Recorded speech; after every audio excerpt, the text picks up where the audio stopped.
I'd like to tell you about a patient who was a very old man with a peripheral neuropathy.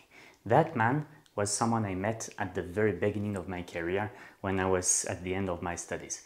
When you have a peripheral neuropathy, it means that your nervous system is taken progressively by a degenerative disease which first will come into your hands and in your feet. So you will lose the function of your hands and your feet, both the sensation and the strength. When that man came into my practice, he was being supported by his daughter because he could not walk anymore. He was close to 90, and as he could not feel his feet, he could basically not move, and he was completely unstable. As a young practitioner, seeing so much suffering was quite difficult for me, and my mission was to try and get a new idea to make the treatment move forward, because my mentor back then was kind of out of ideas. What you need to know is that when there is such a disease, you should not train strength. If you do that, you will just accelerate the disease, whilst your goal should be to slow it down as much as you can. But what I imagined back then is that, well, maybe we could stimulate the nervous system and see what this does. So I'll show you how I did this, and maybe this method is something that you can safely apply to you, to a family member, or to a friend who would suffer from the same disease. The idea that I had was actually quite simple. It was to say, well, look, if I need to stimulate the nervous system, maybe I can use things like this, which are hard plastic, but with spikes. And here is the protocol that I followed. Again, it is a safe protocol, so I really don't see what you would risk by trying this out either for you or for someone else. At worst, there will be no effect. Step one is to use a spike cylinder, and you put it under the foot of you or the patient, and you roll it back and forth like this.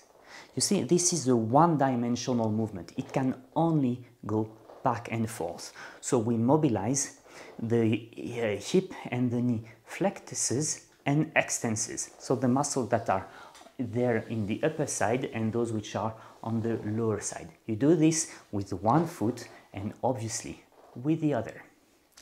Step two is we're going to replace the cylinder with plastic balls like this. You see, there's a big one, there's a small one.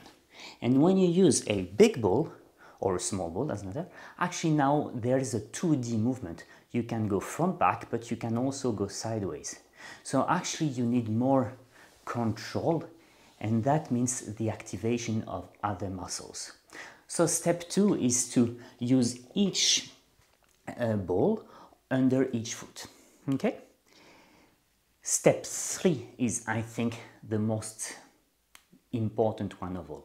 The idea that I had was that, okay, if the nervous system is degenerated, we should kind of try and push the signal from the brains to the nerves to stimulate them without exerting any strength.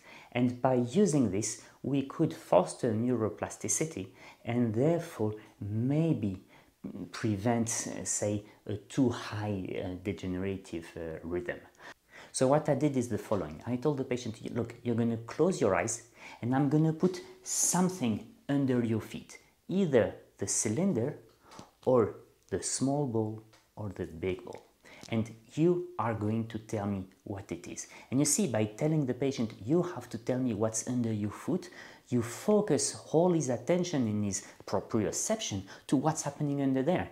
So we go with the eyes closed, I put something under the foot, and by rolling it, he determines whether it's a cylinder or whether it's a ball, and more difficult if it's a big ball or if it's a small ball. And the last step was to tell this man, well, okay, now stand up and walk. And you will not believe it.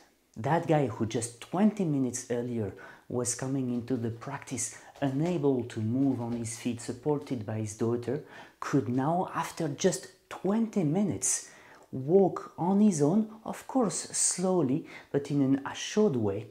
And that created some kind of a click, like a, I would say, a miracle in his mind.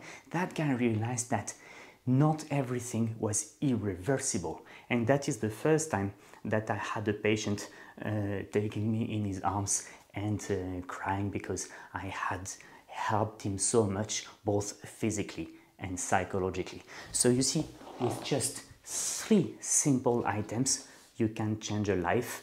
Of course, this is not changing anything to the disease, it's changing the progression of the disease. Because if that man would do this exercise every day, well, of course he would still have a degenerative disease in his hand and in his feet, but the effects thereof would be much less. And what's painful to patients is disability. Not even pain, is the inability to function.